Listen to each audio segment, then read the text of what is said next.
வெளியுறவுத்துறை வெளியிடவில்லை. அங்க இருக்கிற தூதரகங்களுடைய அதிகாரிகள் தூங்கி கொண்டிருக்கிறார்கள். வேற ஏதாவது ஒரு அறிக்கை நாடாளுமன்றம் தந்திருக்கிறாங்களா? இல்ல. உண்மைக்கு புறம்பானது. யுத்தத்தால் இந்தியா பாதித்திருக்கிறது, உலக நாடுகள் பாதித்திருக்கிறது. யுத்தத்தால் ஒரு தேசம் பாதிக்கவில்லை என்பது மிக மிக தவறு, பிழை. அதை ஏற்க இயலாது.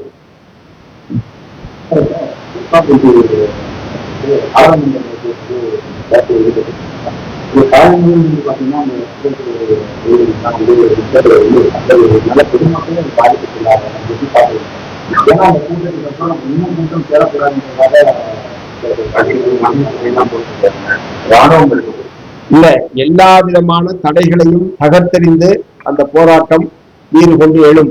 அதுதான் கடந்த 20 நாட்களாக போலீஸுடைய ஒத்துழைப்போடு அந்த போராட்டம் நடந்துட்டு இருக்கலாம்.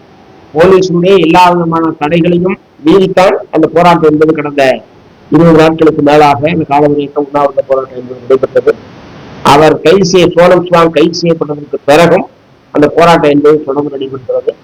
பல்வேறு மாணவர் அமைப்புகளை சார்ந்த அகில இந்திய தலைவர்கள் தொடர் உண்ணாவிரத போராட்டத்தில் ஈடுபட்டிருக்கிறார்கள்.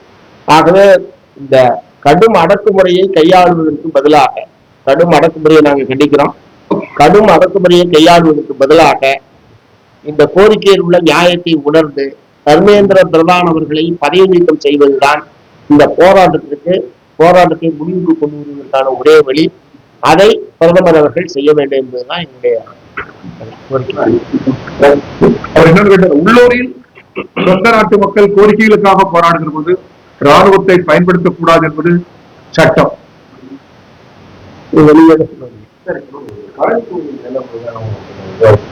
அதுல பாத்தீங்கன்னா அந்த பத்திரத்துல வந்து தனியார் நிறுவனத்துக்கான அந்த டூர் போட்டோ கொடுத்துருக்காங்க.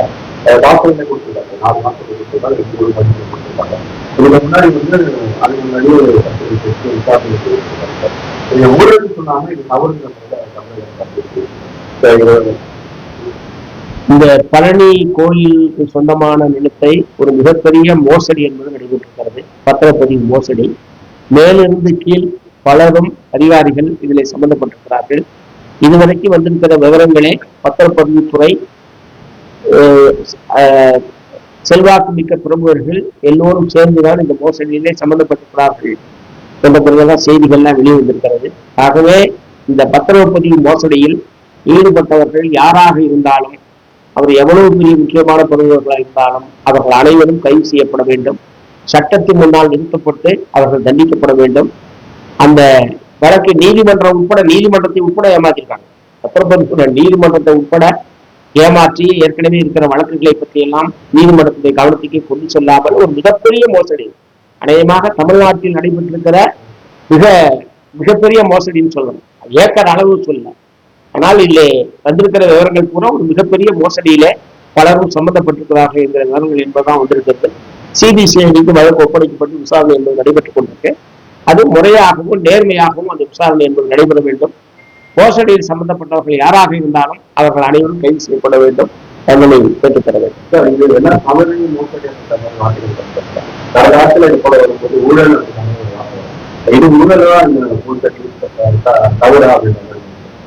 இல்ல இந்த ஆட்சி வந்த ஒண்ணு நடைபெற்று இந்த அரசுக்கு நேரடியாக சம்பந்தம் இருக்கு, ஆட்சி அமைச்சர்கள் அதில் சம்பந்தப்பட்டிருக்கிறார்கள் என்பதிலே எங்களுக்கு உடன்பாடு இல்லை. அந்த மாதிரியான எந்த விவரங்களும் வரல.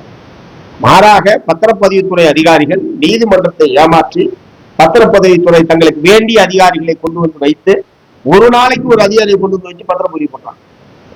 அதிகாரிகள் மட்டத்தில் ஒரு கூட்டு மோசடி என்பது நடைபெற்றிருக்கிறது என்பதுதான் இதுவரைக்கும் வந்து விவரம். அந்த அடிப்படையில் அதில் நடவடிக்கை எடுக்க வேண்டும் என்பதுதான்.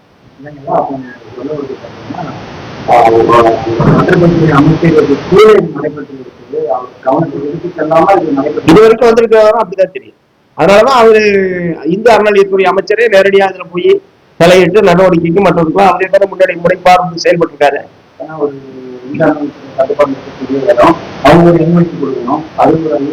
அதான் மோசடின்னு சொல்லியாச்சு. மோசடின்னு அது மிகப்பெரிய மோசடின்னு சொன்னதுக்கு பிறகு அது ஒவ்வொன்றையும் போய் தனியாக சொல்லி அவசியம் கிடையாது. மிகப்பெரிய மோசடி. பல உயர்மட்ட அதிகாரிகள் அதில் சம்பந்தப்பட்டிருக்கிறார்கள். ஆகவே அவர்கள் அனைவரும் கைது செய்யப்பட வேண்டும். பல ஆண்டுகளாக ஒடுக்கப்பட்ட உள்முறை பணியாளர்கள் இந்த ஆட்சியிலாவது நிரந்தரம் செய்யப்படுவார்கள். உங்களோட அழுத்தம் சட்டமன்றத்தில் இருக்குமா? எங்கே அதை விட கட்சி சார்புடைய பிற அழுத்தம் தெருவில் போராடும் சட்டமன்றத்தில் இதை விட இன்னும் அதிகமாக சட்டமன்றத்தில் கட்டாயம் உங்களுக்கு சந்தேகம் அதே சந்தேகம். முதல்வரை நாங்கெல்லாம் கூட்டம் சந்தித்து வெளியில் வந்தவுடன் முதல் கோரிக்கையை அதான் சொன்னோம். அவர்கிட்ட அதான் சொன்னோம், உங்கள்கிட்ட அதான் சொன்னோம். எப்பவுமே எளிய மக்கள், தொழிலாளர்கள், ஏழைகள் அருகில் இருந்து எங்கள் குரல் சமரசம் இல்லாமல் ஒழிக்கும் என்பதுதான் இந்த பொருள். ஒரு விஷயம் என்னன்னா, நீங்க தமிழ்நாட்டுல பெரியார் ஆட்சி, சமூக நீதி ஆட்சி நடக்குது. நீங்க கடந்த காலம் பார்த்தா தெரியும். சமூகத்துல சாதிய விஷயங்கள்ல சேவை சாதிகள்னு சில சாதிகள் இருந்தது.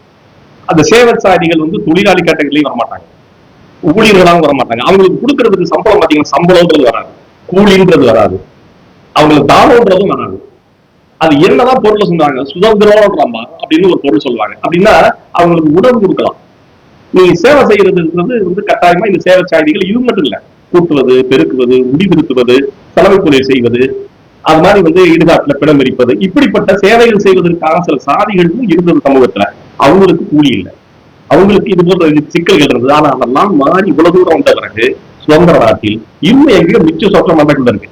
இவங்க என்ன கேட்டாங்க, என்னை தனியார் நாய் கொண்டு போகாத, எனக்கு பணி நிரந்தரம் போது நான் நகராட்சியிலே வேலை செய்யறேன்னு சொன்னாங்க. அரசு என்ன பண்ணுச்சு, உணவு கொடுக்குதுன்ற, உணவு கேட்கிற கோரிக்கை அவங்க கோரிக்கையே இல்லைன்றாங்க. அப்ப என்ன சிக்கல்னா, நீ சேவை சாதி, நான் திரும்ப திரும்ப சொல்றேன், நான் கூலி போராட்டத்துக்கு மட்டும் பண்ணல, நம் மனிதர்களா அவர்கள் சொல்றதுக்கும் அவர்கள் நான் கூலின்னு என்னை ஏத்துக்க, என் தொழிலாளின்னு ஏத்துக்க. நீ கூலினே ஏத்துக்க மாட்டேன்ற, தொழிலாளினே ஏத்துக்க மாட்டேன்ற. கூலி தொழிலாளி நீ ஏத்துக்கிட்டாதான் நீ சம்பளம் பத்தி பார்க்க முடியும்.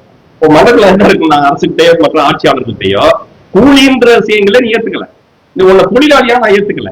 ஆனா தொழிலாளியா ஏத்துக்கிட்டா உங்க கூலி பத்தி நான் பேச முடியும். நீ சேவை செய்யற சாதி, உனக்கு சோறு கொடுத்தா போதும், உனக்கு ஒரு வண்டி கொடுத்தா போதும், உனக்கு வேலை செய்யறதுக்கு செஞ்சு கொடுத்தா போதுன்ற புத்தி எந்தையும் இருக்கு. இதை நம்ம அரசாங்கத்துல அடி கொடுக்கணும்னு நினைக்கிறோம். ஆனா இதுதான் ரொம்ப அடிப்படையானது விஷயங்கள் நினைக்கிறோம். இப்போ சொன்ன மாதிரி இவர்கள் அதிகாரத்துக்கு வர வேண்டும் என்பதுதான் இடதுசாரிகளின் அரசியல் தொடரக்கூடாதுன்னு நினைக்கிறோம், தொடரக்கூடாதுன்னு